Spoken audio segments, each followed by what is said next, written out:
Assalamualaikum warahmatullahi wabarakatuh. Selamat datang di Kombel PPM Beraja Basamu di SMK Negeri 7 Sijunjung.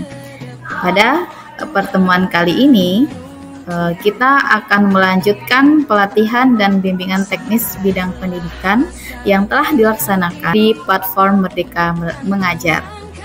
Baiklah, bersama saya Setia Panuti, guru dari SMK Negeri 7 Sijunjung. Kita akan membahas tentang salah satu media pembelajaran, yaitu contextual teaching learning. Nah, apa itu CTL atau contextual teaching learning? Adalah suatu pendekatan pembelajaran yang menekankan kepada proses keterlibatan siswa atau peserta didik secara utuh untuk dapat menemukan materi yang dipelajari dan menghubungkannya dengan situasi kehidupan nyata, sehingga mendorong siswa atau peserta didik tersebut untuk dapat menerapkannya dalam kehidupan mereka. Nah, apa saja karakteristik dari model pembelajaran CTL tersebut? Mari kita bahas satu persatu. Yang pertama, membangun keterhubungan antara materi pembelajaran dengan kehidupan sehari-hari peserta didik tersebut. Dalam model CTL, materi pembelajaran harus relevan dengan konteks kehidupan nyata peserta didik, agar mereka bisa mengaitkan apa yang dipelajari dengan situasi yang mereka hadapi. Yang kedua, memberikan ruang bagi peserta didik untuk mengemukakan pendapat dan mengajukan pertanyaan. Dalam CTL, peserta didik diajak untuk aktif berpartisipasi dalam proses pembelajaran, termasuk menyampaikan pendapat, bertanya, dan berdiskusi dengan teman sekelasnya. Yang ketiga, mendorong peserta didik untuk bekerja sama dalam kelompok. CTL mempromosikan pembelajaran kolaboratif, di mana peserta didik bekerja sama dalam kelompok untuk menyelesaikan tugas atau proyek pembelajarannya. Melalui kerjasama ini, diharapkan peserta didik belajar menghargai perbedaan pendapat, membangun komunikasi yang efektif, dan mengembangkan keterampilan sosial.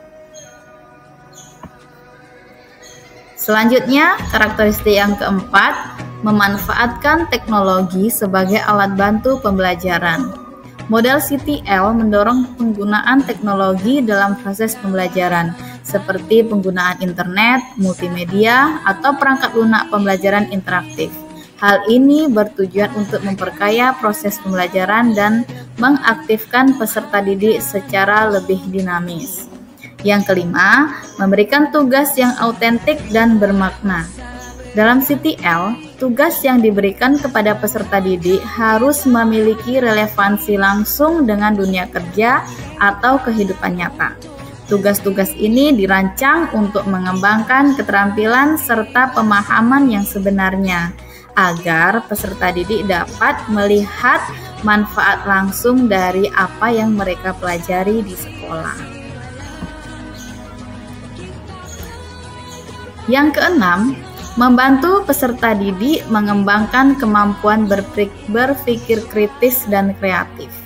Dalam CTL, peserta didik didorong untuk berpikir secara kritis terhadap informasi yang mereka terima, serta mengembangkan kreativitas dalam penyelesaian masalah atau mencari solusi.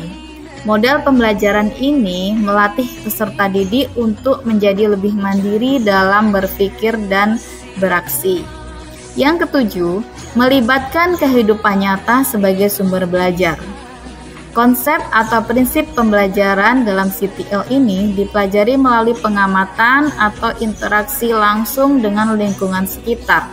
Model ini menganggap bahwa lingkungan alam atau sosial dapat menjadi sumber pembelajaran yang tak ternilai. Yang kedelapan, mengaitkan pengetahuan baru dengan pengetahuan yang telah ada. CTL mendorong peserta didik untuk membangun keterhubungan antara pengetahuan baru yang mereka pelajari dengan pengetahuan atau pengalaman yang sudah dimiliki sebelumnya. Hal ini membantu peserta didik memahami informasi baru secara lebih baik dan memperkuat penggunaan pengetahuan secara holistik. Yang kesembilan, menekankan penerapan pengetahuan dalam kehidupan sehari-hari. Salah satu tujuan utama dari CTL adalah agar peserta didik mampu mengaplikasikan pengetahuan yang mereka pelajari dalam kehidupan sehari-hari. Model ini mendorong peserta didik untuk menjadi pemecah masalah yang kreatif dan mampu menyelesaikan persoalan di kehidupan nyata. Nah, itu tadi 9 karakteristik dari model CTL. Sekarang kita masuk apa saja manfaat dari model CTL tersebut. Yang pertama, meningkatkan pemahaman siswa. Salah satu manfaat utama dari CTL adalah meningkatkan pemahaman siswa terhadap materi pelajaran. Dengan mengaitkan pelajaran yang konteks di kehidupan sehari-hari atau bersifat kontekstual, siswa akan lebih mudah memahami informasi dan mengaitkannya dengan pengalaman pribadi. Yang kedua, meningkatkan motivasi belajar. CTL juga dapat meningkatkan motivasi belajar siswa dengan melihat hubungan antara pelajaran dengan kehidupan nyata.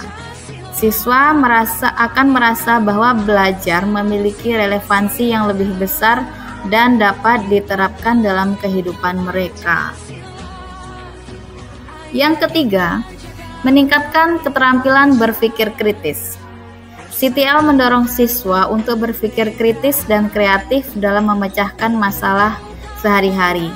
Melalui pendekatan ini, siswa akan dilatih untuk menganalisis, menyimpulkan, dan mengevaluasi informasi dengan lebih baik. Yang keempat, meningkatkan keterampilan sosial. Dalam pembelajaran CTL, siswa seringkali bekerja secara kelompok atau berkolaborasi dengan teman sekelas. Hal ini dapat meningkatkan keterampilan sosial siswa, seperti kerjasama, komunikasi, dan negosiasi. Nah, kita masuk ke keunggulan dari CTL tersebut. Karena CTL itu berbasis pada konteks. Jadi model CTL tersebut mendorong guru untuk mengaitkan materi pembelajaran dengan kehidupan nyata siswa. Dalam pembelajaran CTL, siswa terlibat dalam situasi atau konteks yang mirip dengan konteks kehidupan nyata mereka. Hal ini membuat proses pembelajaran jadi lebih berarti bagi siswa karena mereka dapat melihat relevansi dan aplikasi dari apa yang dipelajari dalam kehidupan sehari-hari. Yang kedua, aktif dan kolaboratif. Model pembelajaran CTL mendorong siswa untuk aktif terlibat dalam pembelajaran mereka. Siswa diajak untuk berpikir kritis, mencari informasi, berkolaborasi dengan teman sekelas, dan mengaplikasikan pengetahuan mereka.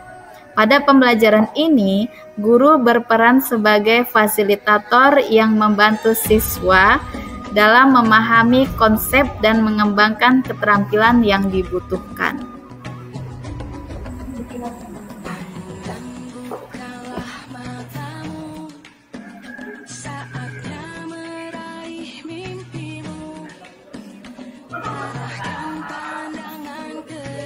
Selanjutnya, keunggulan dari CTL juga mampu menumbuhkan kreativitas dan kemampuan berpikir tingkat tinggi.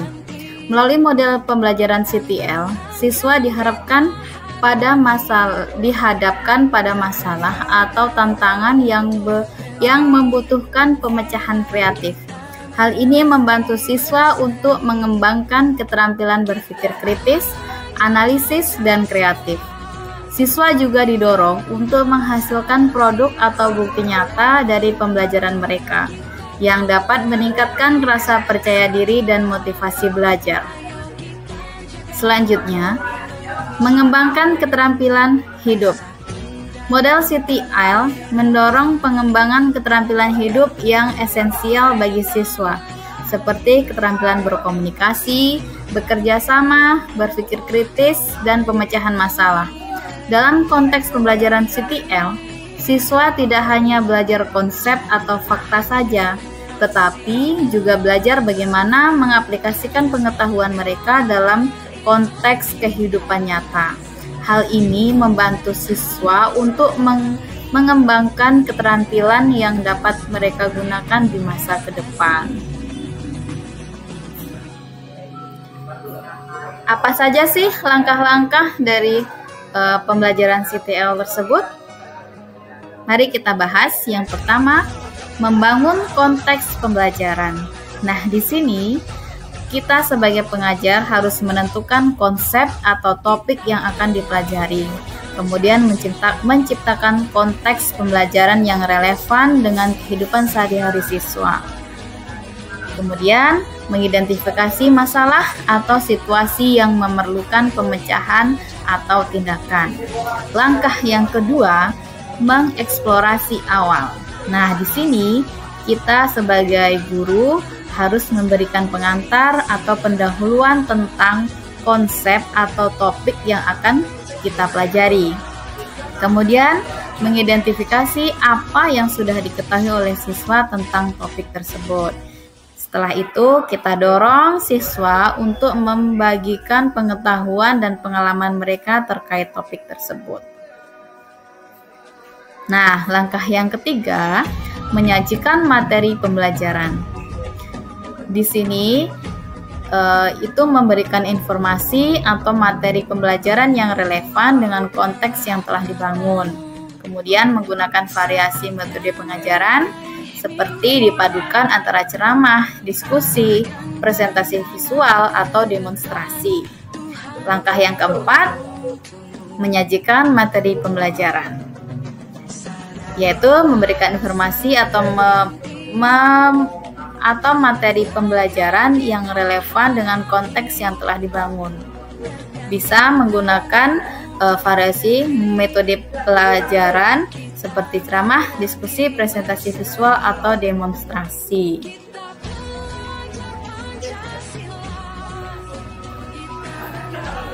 Langkah selanjutnya yaitu refleksi dan evaluasi. Di sini siswa diminta untuk merenungkan proses dan hasil pembelajaran mereka. Kemudian mendorong siswa untuk berbagi pengalaman dan pemahaman mereka melalui diskusi atau presentasi. Yang selanjutnya, memberikan umpan balik konstruktif untuk mendorong pemahaman siswa yang lebih mendalam. Langkah selanjutnya, aksi atau penerapan. Pada aksi ini, yaitu memberikan kesempatan bagi siswa untuk menerapkan pengetahuan dan keterampilan yang telah mereka pelajari dalam kehidupan nyata. Ya, kemudian mendorong siswa untuk menggunakan konsep yang telah dipelajari untuk memecahkan masalah nyata atau melakukan tindakan yang berkaitan dengan topik pembelajaran. Langkah ketujuh yaitu merevisi dan melakukan pengayaan. Mengevaluasi hasil atau pembelajaran siswa dan merancang ulang aktivitas atau materi pembelajaran untuk meningkatkan pemahaman dan pencapaian siswa. Kemudian kita menyediakan peluang pengayaan bagi siswa yang sudah menguasai konsep dasar untuk mengembangkan pemahaman mereka lebih lanjut. Aksi yang kedelapan yaitu aksi atau penerapan, yaitu memberikan kesempatan bagi siswa untuk menerapkan pengetahuan dan keterampilan yang telah mereka pelajari dalam kehidupan nyata. Kemudian mendorong siswa untuk menggunakan konsep yang telah dipelajari untuk memecahkan masalah nyata atau melakukan tindakan yang berkaitan dengan topik pembelajaran.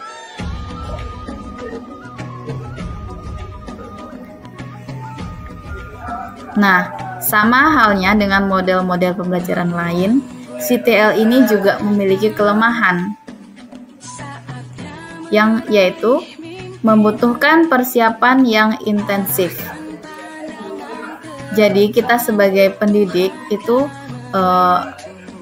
harus mengantisipasi kelemahan yang menjadi kelemahan-kelemahan dari setiap model pembelajaran. Pembelajaran CTL itu membutuhkan persiapan yang lebih intensif daripada metode pembelajaran tradisional. Guru harus mengidentifikasi konteks dan situasi yang relevan dengan materi pelajaran, serta menyesuaikan penilaian dan tugas-tugas yang sesuai dengan lingkungan di sekitar siswa. Mungkin membutuhkan waktu yang lebih banyak dan lama dibandingkan model-model lain, karena CTL menekankan pada pengenalan konten yang relevan dengan dunia nyata. Hal ini membutuhkan waktu yang lebih lama untuk mengirimkan materi pembelajaran atau mentransfer materi pembelajaran tersebut kepada siswa.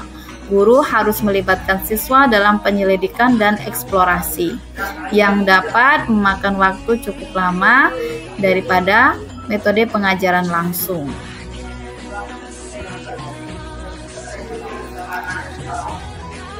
Kelemahan selanjutnya yaitu siswa memerlukan keterampilan yang lebih tinggi. Jadi di sini siswa harus memiliki kemampuan untuk secara aktif berpartisipasi dalam pembelajaran dan mampu menerapkan pengetahuan mereka dalam konteks yang relevan. Jika siswa tidak memiliki keterampilan tersebut, maka model CTL ini mungkin tidak akan efektif bagi mereka. Selanjutnya, kelemahan berikutnya yaitu profesionalisme guru. Jadi guru di sini harus dituntut harus profesional, karena guru harus memiliki pengetahuan yang mendalam tentang materi pelajaran dan dapat melihat konten dari berbagai sudut pandang agar dapat mengaitkannya dengan dunia nyata. Jika guru tidak memiliki pemahaman yang cukup tentang materi pelajaran atau tidak dapat membuat koneksi yang relevan dengan kehidupan sehari-hari, maka pembelajaran CTL tersebut tidak akan efektif.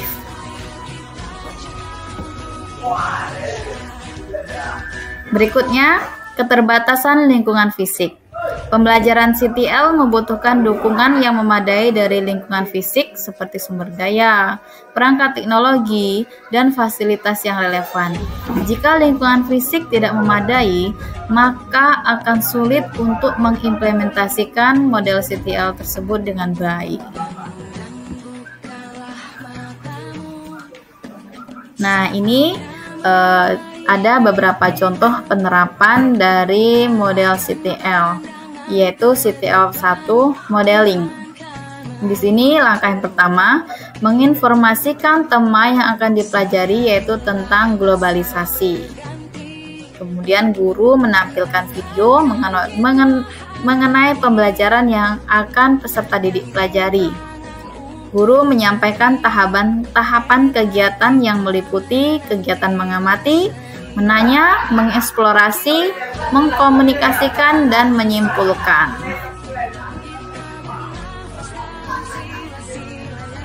Ini ada contoh penerapannya CTL 2, yaitu menggunakan model inquiry.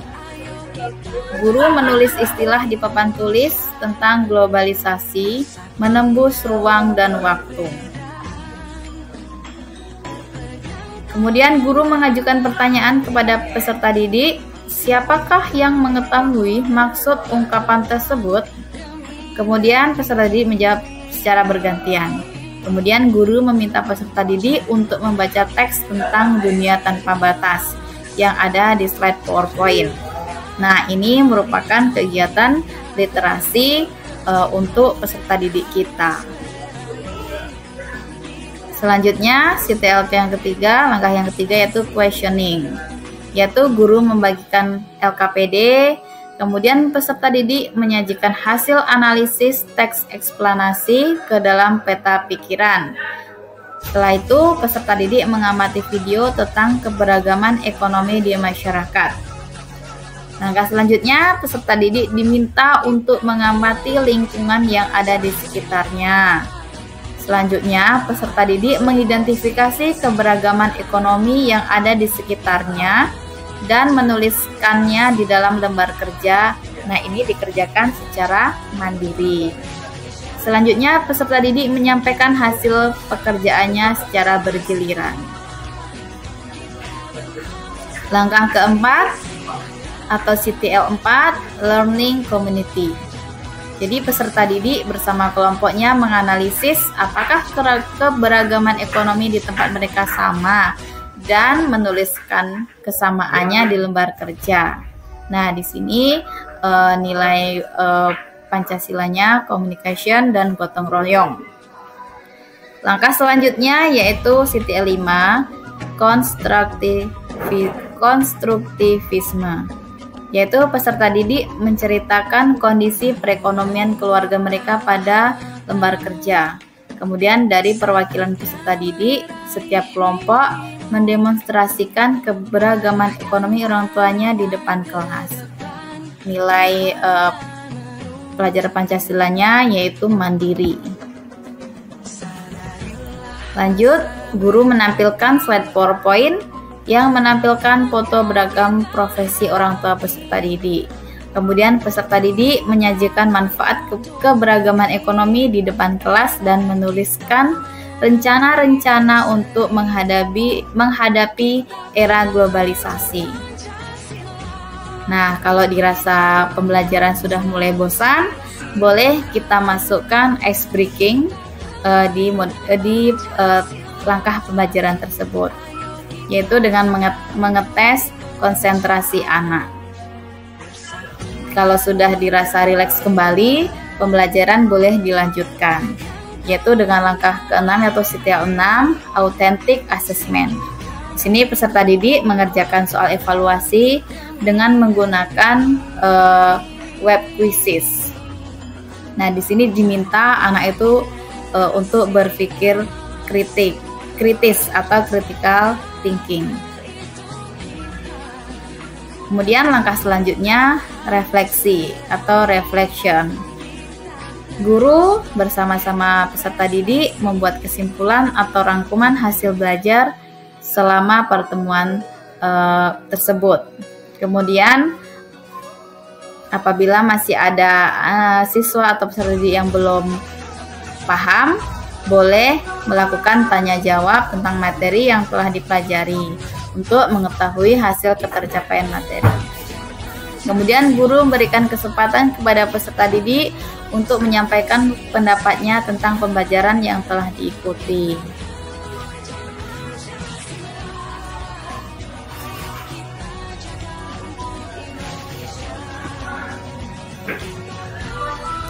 Kemudian guru beserta peserta didik sama-sama menutup pembelajaran yang telah mereka laksanakan. Nah, demikian uraian tentang model pembelajaran CTL. Mudah-mudahan bisa bermanfaat untuk kita semua. Terima kasih atas perhatian Bapak dan Ibu semuanya. Tetap semangat untuk belajar. Wassalamualaikum warahmatullahi wabarakatuh.